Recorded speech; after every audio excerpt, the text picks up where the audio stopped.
for being here today. My name is Zaid Zawaideh, spelled Zaidzawaideh. I'm an organizer with Toronto Palestinian Families. Today, we are joined by members of the media, as well as live streams through David Mivasser's X or Twitter feed, in addition to the following organizations: Toronto Palestinian Families on Instagram, Toronto Jewish Families on Instagram, Showing Up for Racial Justice Instagram, If Not Now Instagram, University Rosedale for Palestine on Instagram, East End Acts on Instagram, BDS Caucus of UFT on Instagram, Queers for Palestine on Instagram, Toronto St. Paul's for Palestine on Instagram, World Beyond War on Twitter, and Independent Jewish Voices on Twitter. Thank you all for being here. We stand at a critical moment of reckoning for Ontario's education system. Today, we are exposing a deep, troubling pattern of institutional complicity that threatens the safety, integrity, and fundamental rights of students across our public schools. 3 takeaways will shape our discussion today. The Ontario Ministry of Education has awarded over $500,000 to organizations that do not represent genuine efforts to combat anti-Semitism, while simultaneously engaging in anti-Palestinian racism and surveillance of students.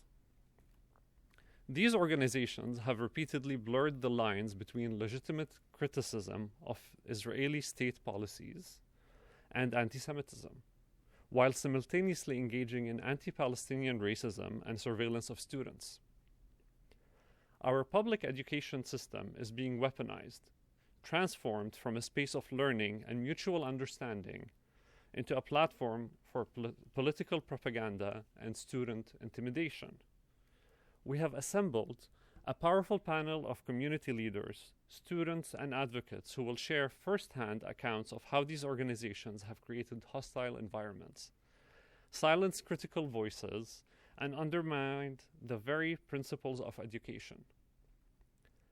Our speakers will detail the lived experiences of students and educators who have been directly impacted by these organizations' invasive practices. They will demonstrate how these organizations do not combat hate, but instead manufacture it. The stakes could not be higher. This is about more than funding. This is about the soul of our education system, about protecting children's rights to learn, to think critically, and to engage with complex global issues without fear of surveillance or retribution. We demand accountability. We demand immediate reassessment of how public funds are allocated. And we demand that our schools return to being spaces of genuine education, not indoctrination. At the end of the press conference, I'll open it up for questions from media. Right now, I'll introduce our first speaker, Lev Yeager from Toronto Jewish Families, spelled Levjaeger.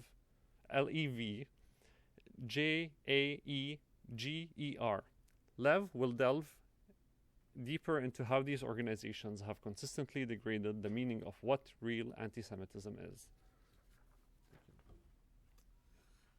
Thank you all for being here. It's very good to see you here. Unfortunately, I have some very bad news to bring, and that is the $550,000 of precious education funding, which could be going to our starving school system, instead going to very destructive organizations that are harming our students. The organizations are Canada-Israel Jewish Affairs, Friends of Simon Wiesenthal Center, and Liberation 75. These organizations, which are being funded by our government and our tax dollars, consistently pounce upon legitimate criticism of State of Israel actions, and they call it anti-Semitism. They actively promote, and they say that they are doing this, that criticism of Israel is by itself, by its own nature, anti-Semitic. This, of course, stifles and persecutes students who choose to criticize a country that is waging such a horrific war on civilians that the Prime Minister is charged with genocide by our International Criminal Court.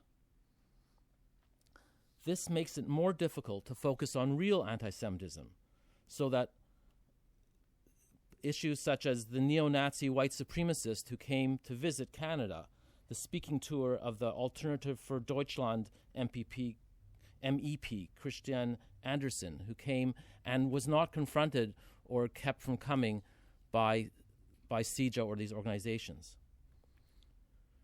By doing this, by dividing us, by saying that legitimate criticism of the State of Israel is anti-Semitism and stifling legitimate human rights actions and learning, this keeps us from uniting with various groups that we need to work together against discrimination. We need to work together against prejudice and bias, against trans and racialized people, indigenous peoples, women, all the groups on Turtle Island, on this stolen land that are mistreated and oppressed. Instead of doing this, instead of uniting us and teaching students how to stand up for human rights, these groups focus on unwavering support for the State of Israel and its government, and separate anti-Semitism from all other discriminations and oppressions. This stifles my right to criticize the actions of a country and its government. It stifles my responsibility as a Jew who has lived in Israel to criticize the Israel that claims to act in my name. We need to unite and work together to overcome bias and oppression, not separate with extreme chauvinistic nationalism. These three groups, Canada Israel Jewish Affairs, Friends of Simon Wiesenthal Center, and Liberation 75, act almost as organs of the Israeli government. They parrot the official line of the government. They spout the public relations propaganda. As their example, you only have to go to their website to see they state their purpose. CIJA says, strengthening the Canada-Israel friendship. CIJA educates Canadians about the central role Israel plays in Jewish life and identity. That is a lie. That is a lie said in my name. The central role of Israel in my identity, it doesn't exist. And many other Jews don't place their central existence in a state. They also state that their purpose is to recognize that anti-Zionism is a form of anti-Semitism. That's a lie. That's what they're teaching our students, that to criticize a state is anti-Semitism. CIJA is particularly pernicious. It's founded and directed by a very few, very rich individuals. There's no democratic representation from the Jewish population in Canada. I'm here representing Toronto Jewish families to say these organizations are doing grievous harm to our children and do not represent us, and they deserve none of our tax dollars. Thank you. Thank you, Lev. Our next speaker is Amina Sultan, an organizer in Toronto Palestinian Families. Name is spelled AMEENA-SULTAN. Amina will reveal how these organizations target students and educators. Thank you. Good morning. I am here today on behalf of Toronto Palestinian Families, an organization that represents over 220 families. I am the mother of 3 Palestinian children who attend schools at the Toronto District School Board. My husband and I teach our children to be proud of who they are and to love their culture. They speak Arabic, learn about their history, eat Palestinian food, and dance Debke, the national dance of Palestine. We are very fortunate in that our family gets to travel regularly to Palestine. We go to Hebron in the occupied West Bank, where my husband's family lives, and where our children are part of a large extended family and learn and absorb language and culture. But while in Palestine, our children also see and experience a military occupation that prefers Israelis over them and their family. Our children know and see that they, as Palestinians, cannot travel on the safe roads, cannot go to the beach or Jerusalem or the other historical cities in their own homeland, because those places are on the other side of a giant wall they are not allowed to cross. They know that there are parts of the city, the very city they are from, Hebron, which they are not allowed to access because only Israelis are allowed to go there. And if they try, a soldier with a gun will stop them because they are Palestinian. Our children know up close the impact of military occupation and apartheid, as they are subjected to it when they are in Palestine and their families subjected to it at all times. And over the last year, our family has watched a genocide unfold in Gaza. a genocide that has directly affected children and families and schools, where more than 17,000 children have been killed, where 70% of schools have been damaged or destroyed, and where this is the second school year in a row without education for all children in Gaza. And while we try to protect our children from these horrors, they know what is happening and they feel it. But even in this dark time, we try to teach our children hope. We convey our aspiration and dream that our family and all Palestinians will one day experience freedom without displacement, expulsion, occupation, apartheid, or genocide. We teach our children that change is possible. They go with us to protests and other solidarity actions in support of Palestine.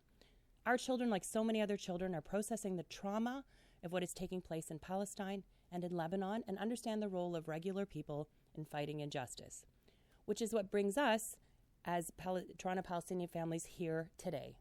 I am here to voice our organization's grave concerns about the Ministry of Education's decision to fund pro-Israel organizations to provide education in our children's schools. CIJA is the Center for Israel and Jewish Affairs. Friends of Simon Wiesenthal Center states clearly on its website, fighting anti-Semitism, standing with Israel. These groups take as their primary purpose the defense of Israel, no matter that Israel stands charged with genocide before the International Court of Justice, in addition to many other charges of war crimes and crimes against humanity. These organizations also actively take steps to smear critics of Israel as hateful and anti-Semitic. We at Toronto Palestinian Families were appalled to see how in late 2023, when a group of courageous students at Mark Garneau Collegiate were protesting the genocide, CIJA broadcast a video conveying them saying something they did not say. The students had been calling out our own Prime Minister, Trudeau, for his support of Israel, but CIJA made it sound that they were saying Judah. This was slanderous and untrue. The students' faces were seen on the video. The video was viewed over 1 million times. And though it was finally taken down, there was no apology and no retraction issued. The harm was done and the harm remains. That an organization would target and slander children is unforgivable. That our Ministry of Education would now allow that organization to have access to any children and schools is utterly unconscionable. In my own children's school, our advisory committee invited the Friends of Simon Wiesenthal Center to conduct an anti-Semitism workshop. Our family and other families objected to the workshop on the grounds that the organization supports Israeli military actions and demonizes Palestinians and their allies. The session proceeded despite our concerns, and we were not wrong. The workshop spread dangerous misinformation and conflated those who support Palestinian human rights, like our families, with neo-Nazis. Friends of Simon Wiesenthal Center and CIJA actively propagate anti-Palestinian racism. They smear and defame our families and our children as hateful and anti-Semitic, while at the same time actively supporting the actions of a state that continues to kill and target Palestinian children and families. The decision of the Ministry of Education to fund these organizations to provide training, which will demonize and dehumanize Palestinian students, families, and their allies, is extremely troubling. Our schools must be places of inclusion and safety where all children, including our children, are free from harm. Thank you. Thank you, Amina. Next up, we have Sana, spelled S-A-N-A. Sana is an impacted student who will share her story from school. Good morning. I am a student at an Ontario school, and I have been advocating for Palestinian human rights since October 7. On social media, everyone can now see the struggles Palestinians go through every day. These struggles should be clearly addressed, and people should be reminded of the genocide going on daily. I think all Palestinians and allies, such as myself, should speak freely without fearing any consequences. However, I have noticed and witnessed lots of students in Ontario getting censored, harassed, injured, suspended, expelled, some even losing their university degrees because they were speaking up about the truth. One of my friends lost her university degree because she was advocating for Palestinian human rights. Working hard and studying for 4 or more years in exchange of losing it all because of a couple of things you said that are true, rooted in justice, and wanting to make this world a better place hurts. I have also seen students organize a walkout chanting, "Trudeau, Trudeau, you can't hide," only to have it mischaracterized by some of the organizations who got governmental funding. Some of these organizations have shamed and harassed them who are minors on public social media platforms. Our generation is one of liberation. As humans, we will stand up for our brothers and sisters when they face inhumanity in the world. Right now, the inhumanity is not only occurring in Palestine, it is also here by the anti-Palestinian racism some of these organizations engage in. Students in Ontario and students around the world feel the inhumanity of what is going on, and like the Palestinians, we will resist until our last breath. These organizations that support Israel during a time where it is trial for crimes against humanity and genocide, that censor students and children and youth who are advocating against that, should not be receiving public funding. Students have the right to freely talk and protest without any consequences and ask for a permanent ceasefire in Gaza and in Palestine. Thank you. Thank you, Sana. Next up is Labour for Palestine, Ontario Education's workers. Due to the targeting of educators and fear of reprisal, a parent, Anna Kaisa Walker, name is spelled ANN-KAISA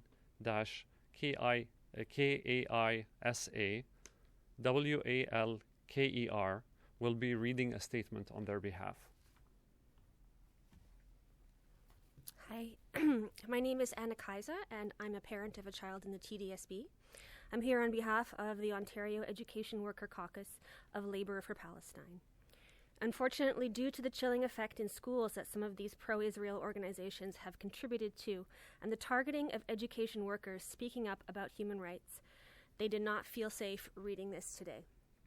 Around Ontario public schools, education workers are facing harassment and intimidation every day for simply speaking about Palestinian human rights. Labour for Palestine has been around for decades, working to support the liberation of Palestinians. The Ontario Education Worker Caucus started in March of this year.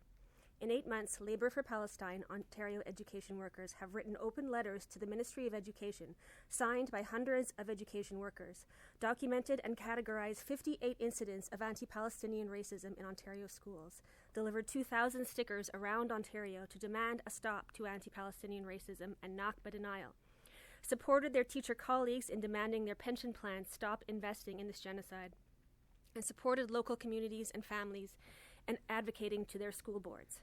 Most recently, they led a joint open letter to the Ontario Human Rights Commission asking them to recognize anti-Palestinian racism. Across Ontario, education workers are hearing the same things. The Ontario Ministry of Education and local schools and boards are repeatedly partnering with organizations that are perpetuating anti-Palestinian racism. The Center for Israel and Jewish Affairs, Friends of Simon Wiesenthal Center, and Liberation 75 have distributed problematic resources, given problematic lectures and speeches, falsely smeared and defamed children and education workers over social media, and contributed to a culture of fear in Ontario school boards. Education workers are scared to say that Palestinians here and worldwide have human rights due to employer reprisal, public harassment, and weaponized accusations of anti-Semitism.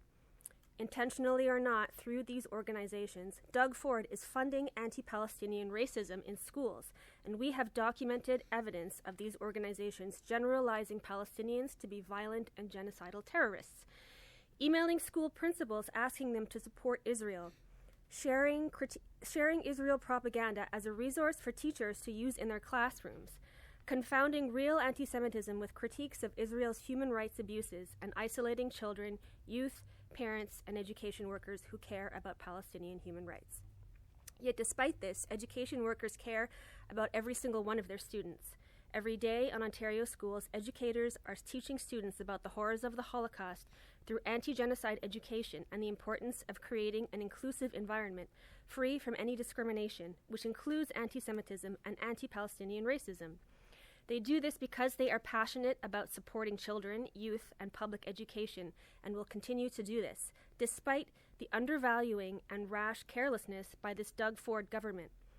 Public education has been cut by $1,500 per student per year, and this government continues to lie they are investing historical amounts into public education.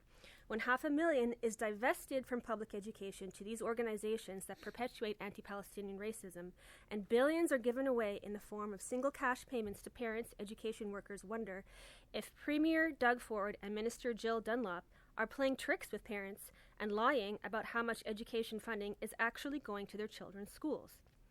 Our students deserve a learning environment that is free from anti-Semitism, anti-Palestinian racism, Islamophobia, anti-Arab racism, and all forms of discrimination and oppression. These organizations will not get us there. Thank you. Thank you, Anna. Our next speaker brings a powerful perspective from inside the education system on the urgent need to protect students' rights to learn, question, and stand up for justice. Sabrina Dahab is a school board trustee in Ward 2. The spelling is SABRIENADAHAB.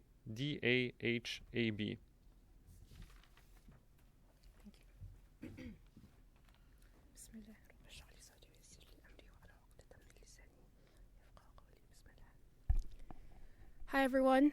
I don't know which mic I'm supposed to be using. Good morning to those online, to those in this room with us, to those behind me here. Thank you for being here, for tuning into this important conversation.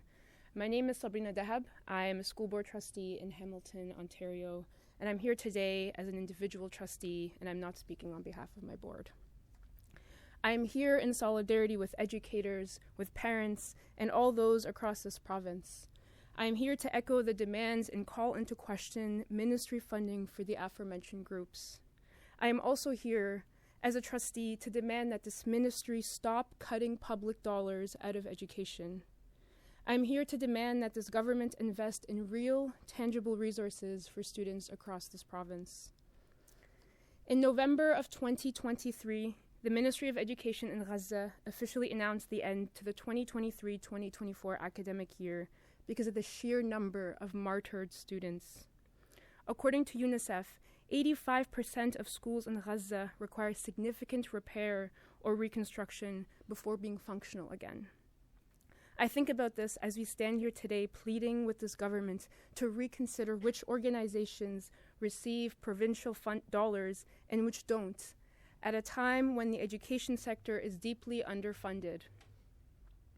As students in Gaza are deprived of access to an education, we also know that students across Ontario, as we've heard here this morning, are being disciplined for saying Free Palestine.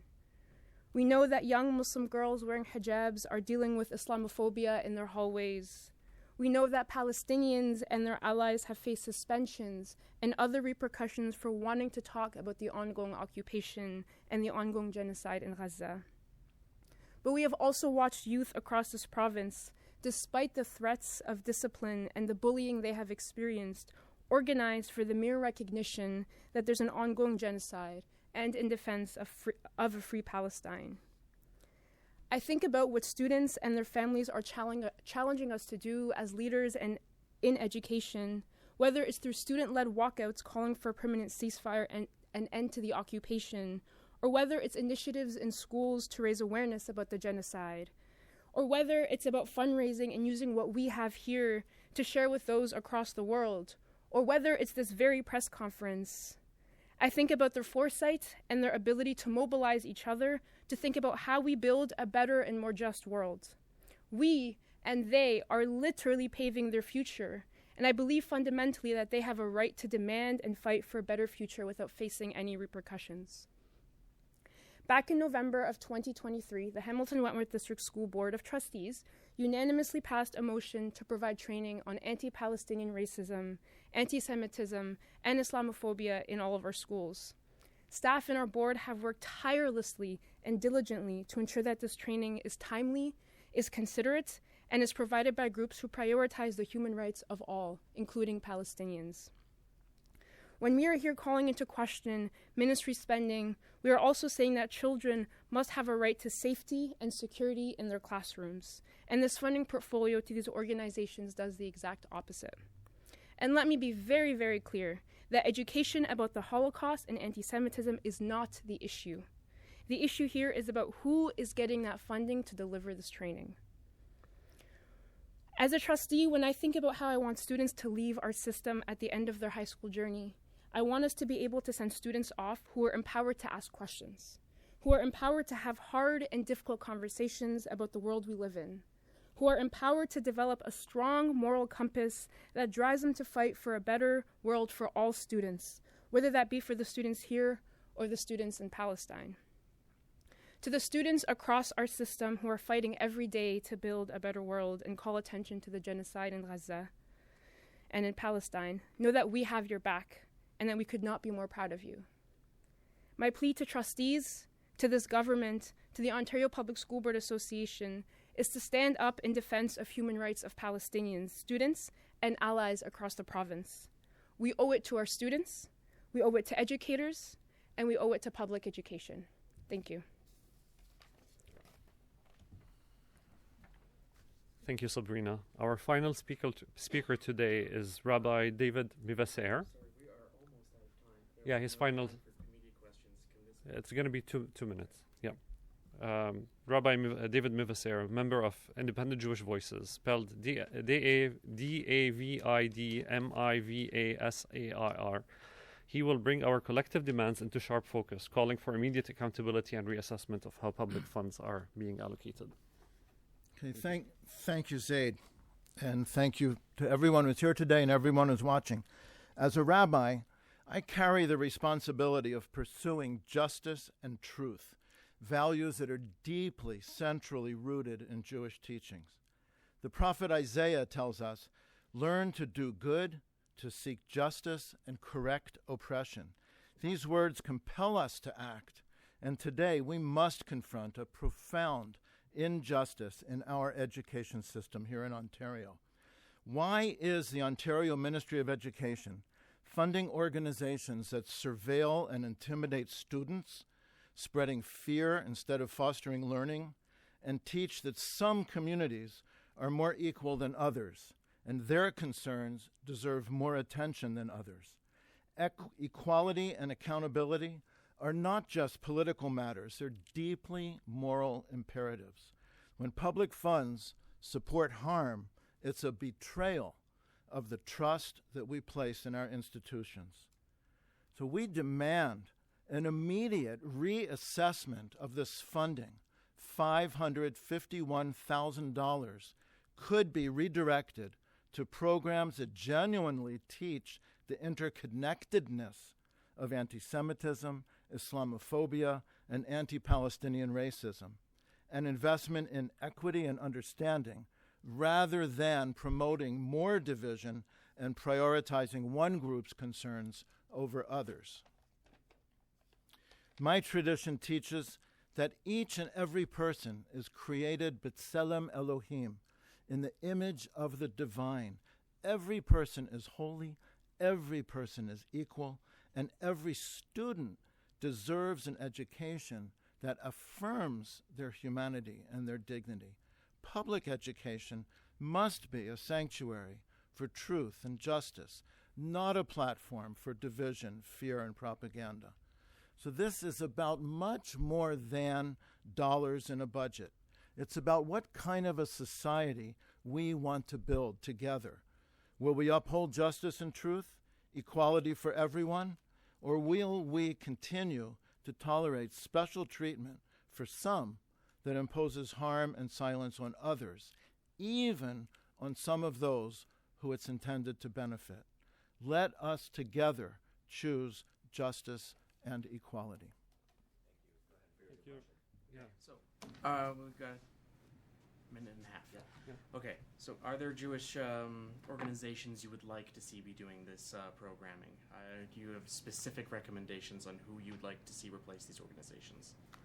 I mean, the ministry needs to be doing its due diligence. There are plenty of organizations that do not perpetuate anti-Palestinian racism and don't harm students. It certainly can't be these organizations. I see a nod over Yes, there. we have Come to the microphone. We have groups there are groups that are stepped forward, such as Toronto Jewish Families, Toronto Palestinian Families, and Independent Jewish Voices, who are creating curriculum, and in fact are applying for grants from the ministries to help implement the curriculum and come into schools. Do you have a question? Yeah. What I guess here today, are you meeting with anybody here? What kind of reception have you heard from the government to your concerns? we're not meeting with anyone from the government today. We're meeting with MPP Sarah Jama afterwards to chat about this. Okay, so the education minister has been talking to school boards, telling them that she wants them to keep politics out of the classroom. Do you think that these organizations have done that, are following those instructions? And can you give us explicit examples of how they haven't, if they haven't? I mean, all of the speakers today have illustrated how politics is not being kept out of the classroom. Bringing Israeli government talking points into our classrooms and... Sorry, I want specifics. What talking points? What have they said and where did they say that? I can email you examples afterwards if you would like that. I don't think I have the time to go through all of them right now. Okay.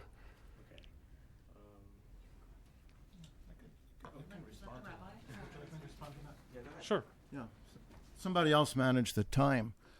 But the Center for Israel and Jewish Affairs is the #1 most active lobby organization in all of Canada.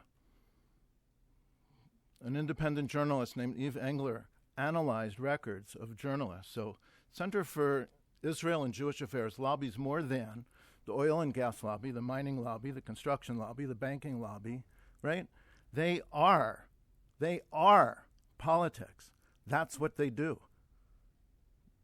So to say we're going to keep politics out of the classroom and give the Center for Israel and Jewish Affairs $500,000 to go into the classroom, it's contradictory. I don't know exactly what they're doing in the classroom, but that's not the way to keep politics out of the classroom. When did this video incident happen? I missed this, sorry. Like when was this and when was it It was in taken November down? 2023. I can get you the precise date. Any other questions? Any other questions?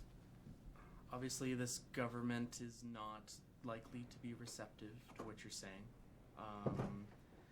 Given that, what do you plan to do from here? As I imagine you won't be getting a meeting with anybody from this government. We're going to continue to be loud, and we're not going to stop until our demands are met and the rights of every student and child in our education system are respected. Good. I think we're good. Okay, Yeah. we gotta get out of here. Yeah. Thanks, everyone. Thank you.